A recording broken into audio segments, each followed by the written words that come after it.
Alright, hi guys, Kil2 again. I wanted to get some more content up for you guys on this channel because I've actually been picking up a couple subscribers a day based mostly on my last video, I assume, and it's been a while since I put something up. So that's partly because I've been working on the podcast, which if you haven't heard, go find it. It's in the My Eve section of the Evo forums, and it's a lot like some of the stuff I put up on here. It's focused on content and improving and stuff like that. So if you haven't seen that, you'd be interested, and hopefully I can get more content coming on here for those of you that like video, or combine the two eventually. So anyway, I've got another fight. Again, it's a ham drake, and again, it's a little solo situation that I think there's some things to talk about. So I'm gonna have a screenshot up for you now, hopefully, of the beginning of the fight, and what you're looking at is me before I've decloaked, after I've jumped into a system. I can't remember the details, this was a couple weeks ago, but I know there's a ship or two that were on scan in the last system, so I know there's people coming to help, and then there's obviously 17 local here, and there's some stuff on the gate when I jump in. And the thing that I really want to focus on most in this fight, before I even start it,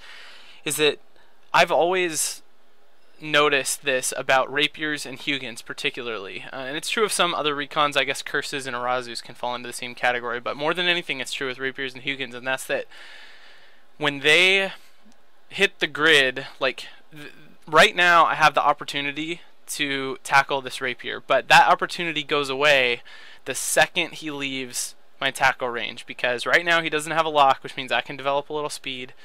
And once he's tackled, I can actually move about as fast as him, so he shouldn't be able to get away. But the second I let him outside my scram and web range, he's never coming back. And that means from then on, I have to only fight whatever's right around me, and I might even not be able to get back to the gate. So this window where I can kill the rapier is like so important, and I feel like a lot of time that opportunity exists when people might not realize it. When a recon first enters the grid is a really good time, like right here. I think he's just warped to the gate, so he's at 0 on the gate rather than being far away from it. And his first priority, because he thinks I'm running away, I think, from the people in the last system, is going to be to tackle me. And that's something I mentioned in the podcast, this idea of people being kind of desperate at times to get a tackle or something like that, and it makes them act in a way that isn't in their best interest, even though they don't realize it. So right here, the first thing he's gonna do is try to tackle me. He's more worried about that than his own safety, because as far as he's concerned, they've got a lot of people, I'm just one drake, it's more important to get the tackle than anything else. So he's gonna, if you watch close, you'll see too, he locks and tackles me before he even starts moving away from the gate, and by then I've got him scrammed and webbed, and that's it. So let's start the video. I'll start it right now, and you'll see what I mean. So the first thing I do, and I overheat the micro warp too, which is important, because I have to make sure to get close enough to him that he can't escape my tackle once it's there. So that's pretty well accomplished. Overheat the scram and web, and now that he's under 10k, he can't turn a micro warp on, he'll never have an afterburner, and from here he can't get away. Without a micro warp, he's dead. Especially because for now I'm not scrammed, so with my micro warp on, even with his 2 webs, I'm moving faster. And then it's just a free kill. I mean, recons generally aren't too bad to kill once you can actually get them locked and get close to them. So I'm excited about that. And the nice thing too is that they're really expensive, so I feel fine trading my drake for this rapier if that's the way it goes down. I just want to make sure I get the rapier to give me 3-to-1 ISK efficiency or whatever in the fight. So that's why I'm overheating the top rack. I don't know how much stuff's going to be here, and I just want to make sure to take him down. And as you can see too, he kind of gave up, it looks like, on getting away from me. He's like orbiting or something, which I don't know what his plan is there. Anyway, then I get a Talos next, and I know you guys probably haven't seen tons of these, and for now it's really hard to say how they're going to be fit. This guy comes charging at me. He's got tackle, even though there's an overview bug right now that makes it so you can't see what tackle he has. It's 2 webs and a scram. So I'm not going anywhere, which points towards blasters, of course. And actually, me and him, I actually talked to him after the fight, we're both surprised at how long I was able to tank him. He should be doing like 1,000 DPS or something right here. And I've got my invulns overheated, but as you can see, I'm able to handle it for quite a while. I'm in his optimal, transversal's really low, he should be hitting me with no trouble. But on the other hand, his tank is small, and I'm overheating my top rack too, so I actually do enough damage to break him. If I could choose, my first reaction when he came into this fight was to get close to him in orbit. But if he's armor tanked, which he was, I'm never going to be able to do that. He's always going to be able to slow me down enough to hit me. And so the better option would have been to go away from him and just try to get as far from his optimal as I can. Anytime you're fighting a ship that has really low optimal, which is Galent or Minmatar, you're better served by just getting more distance. Every little bit of distance you get is a little less damage you're going to take. So that would have been my best option, but with his 2 webs, I'm really never getting very far anyway. And I'm starting to get more stuff stacked up against me here, and I had thought I was going down for sure, so my strategy had turned towards just kill whatever I can. So I'm trying to lock up this Frigg, but then I get jammed by ECM drones again, which is pretty common, and that's actually fine. What it did in this fight, which is funny, well, it looks like maybe I was thinking to de-aggro even before I got jammed, so maybe I'm wrong about that.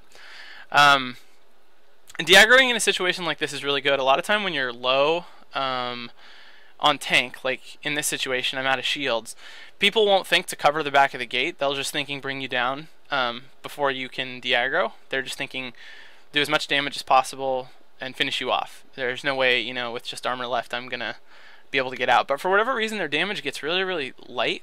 Like, they have a Vagabond, which should have closed range with me, just come right up to 0 and shot as hard as it could. And there's a Legion on grid now. Another Recon was here a second ago, plus the Friggs. And I'm surprised it took them so long to kill me, but man, I'd love to have those Neutron Blasters now. They're worth like 10 mil a piece, but anyway, I was able to de-aggro and make it out. So I'm like, great, awesome, I'm free to go, which is sweet. But then one Rapier was smart enough to come over to this side and protect this side of the gate.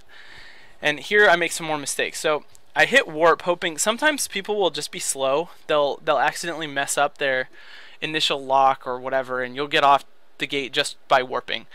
This guy doesn't do that. Again, overview bug, so, oh, there it goes. So I'm webbed. And here, for some reason, what I think is I'll micro warp back to the gate. And under 2 webs, it's not out of the question that I'd be able to do that, but it would take a while. And I don't have any HP left. Plus, there's no reason why they wouldn't cover the back of the gate now. Now they know that my whole idea is to de-aggro, and all I have to do is leave one dude on the other side, and I'm never getting away. So I think this was a real mistake. I should have stayed aligned and just prayed that, you know, like right here when he came close, I could have tried to kill him or force him away from me or something. And of course, hindsight's 20/20, but I do think aligning here would have been better. And as it turns out, it would have been much better, because what he does is, for whatever reason, when he burned towards me, he totally overshot me. So now he's 32k away. There's no point on me. He still has webs, but I could have warped off grid right here. And here he gets far enough away that the webs even drop. I have no idea why he did that.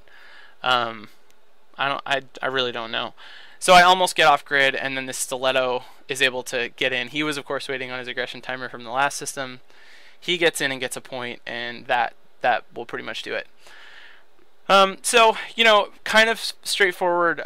Again, kind of showing the power of the Hamdrake just by beating up that Talos after being already taking some damage. And I think, again, the main lesson, like the thing that is really good to focus on, is a lot of times people in really expensive ships, especially recons, but this will happen with hacks too, like Vagabonds or Cinnaballs or whatever, they put themselves in a bad situation because they think you're trying to get away, and there's a little window where you can get a tackle that's very hard to get. And once you have that tackle, you have the kill, and a lot of times that kill's enough to justify your loss. I mean, it depends on how you're thinking about PvPing in general, but usually I'm happy to trade a 150 mil recon for a battlecruiser. And there's a lot of times when people put themselves in a spot where they can lose one just by underestimating your intentions, because they think you're trying to get away. So anyway, hope that was interesting for you guys, and I'll get this posted. And like I said, check out the podcast, and I'll try to keep content coming on here as I can. I've been doing more fleet stuff, like with 6 people instead of solo or duo, so that's why I'm a little low on footage, but maybe you guys would like to see some of that too, so we'll see. But I'll try to keep stuff coming. Alright, take it easy.